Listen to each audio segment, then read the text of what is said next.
আসসালামু আলাইকুম বন্ধুরা, কেমন আছেন? আমি মোহাম্মদ নুরুল ইসলাম ডিজিটাল বিসি রংপুর থেকে অ্যাডোবি ফটোশপ প্রোগ্রামের দ্বিতীয় পর্ব শুরু করছি। দ্বিতীয় পর্ব শুরু করবার জন্য সর্বপ্রথম একটি ইমেজ ফাইল ওপেন করে নিই। ইমেজ ফাইল ওপেন করবার জন্য ফাইল মেনু হেডে ক্লিক করি, দেন ওপেনে ক্লিক করি। আমরা দেখতে পাচ্ছি যে ইমেজ ফোল্ডার নামে একটি ফোল্ডার ওপেন হয়েছে, যার ভিতরে সুন্দর সুন্দর কিছু ইমেজ রয়ে গেছে। এখান থেকে এই ইমেজগুলোর মধ্য থেকে যে কোনো ইমেজ ফাইল নেম সিলেক্ট করে ওপেনে ক্লিক করি। একটি ইমেজ ফাইল ওপেন হয়ে গেছে।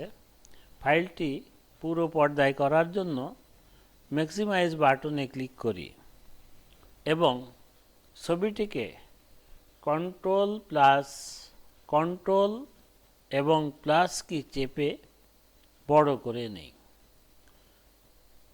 ছবির ভিউয়েবল সাইজ আমরা দেখতে পাচ্ছি পূর্বের লেসনের কমান্ড ব্যবহার করে, অর্থাৎ কন্ট্রোল এবং প্লাস ব্যবহার করে বড় করতে পারলাম। আচ্ছা, এবার আমাদের টুল বক্সের ভিতর থেকে সর্বপ্রথম টুলস রেক্টেঙ্গুলার মার্কিউ টুলস, এই টুলসের উপরে কার্সার নিয়ে গেলে নামটি দেখাবে রেক্টেঙ্গুলার মার্কিউ টুলস। এটি সিলেক্ট করি। এটি সিলেক্ট করবার জন্য দুইটি পদ্ধতি আছে। একটি হচ্ছে আইকনের উপরে মাউসের বাটন দিয়ে ক্লিক করে, অন্যটি হচ্ছে কার্সার যে কোনো জায়গায় থাকুক না কেন কিবোর্ড থেকে এম প্রেস করে। কার্সার যে কোনো জায়গায় থাকুক, যে কোনো অবস্থায় থাকুক, কিবোর্ড থেকে যদি আমরা এম প্রেস করি তাহলে অটোমেটিক্যালি রেক্টেঙ্গুলার মার্কিউ টুলসটি সিলেক্ট হয়ে যাবে এবং প্রপার্টিস বক্স থেকে নিউ সিলেকশন বক্সে পয়েন্টার রেখে আমরা ছবির উপরে ড্রাগ করি।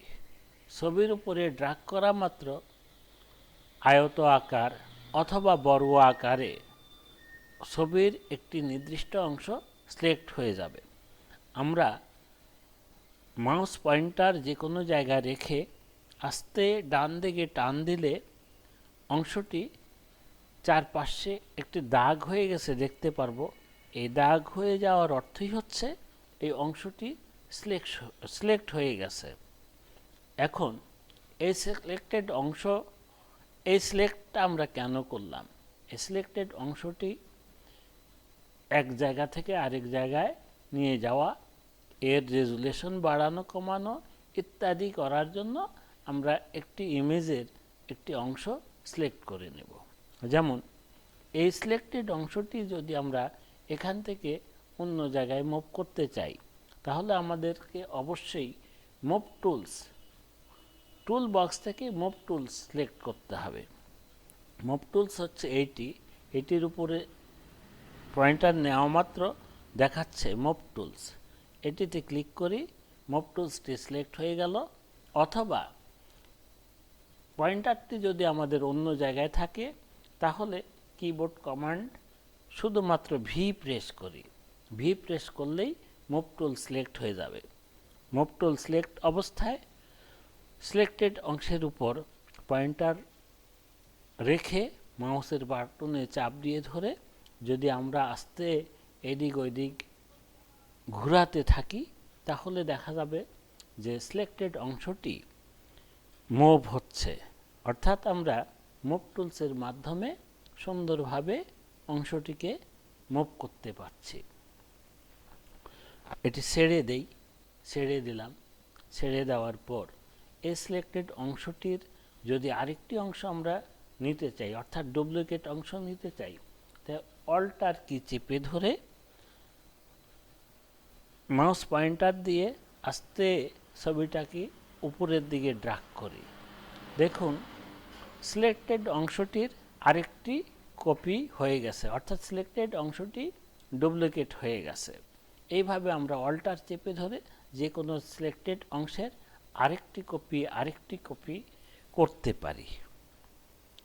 দেখেন আরেকটি অংশ হয়ে গেছে।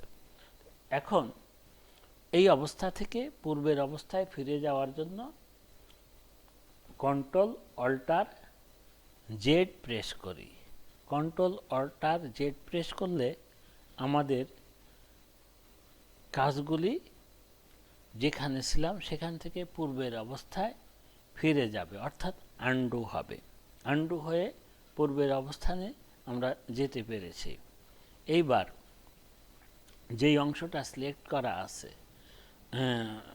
মার্কি টুল সিলেক্ট করে যদি এই সিলেক্টেড এরিয়াকে আরেকটু বাড়াতে চাই, বর্ধিত করতে চাই, তাহলে প্রপার্টিজ বার থেকে লক্ষ্য করুন add to selection button select করে এর নিচে রেখে ড্রাগ করি, অর্থাৎ টান দেয়া মাত্র সিলেক্টেড অংশটা বেড়ে যাচ্ছে, অর্থাৎ অ্যাড হচ্ছে। এই হচ্ছে প্রপার্টিজ বার থেকে অ্যাড টু সিলেকশনের কাজ। আচ্ছা, অ্যাড আমাদের হলো। এবার অতিরিক্ত জায়গাটাকে যদি আমরা কমাতে চাই, অর্থাৎ মাইনাস করতে চাই, তাহলে প্রপার্টিজ বার থেকে দেখেন তার পরবর্তী বাটন আছে, এটির নাম সাবট্রাক্ট ফর্ম সিলেকশন। এটি সিলেক্ট করে আমরা অনুরূপভাবে ড্রাগ করি।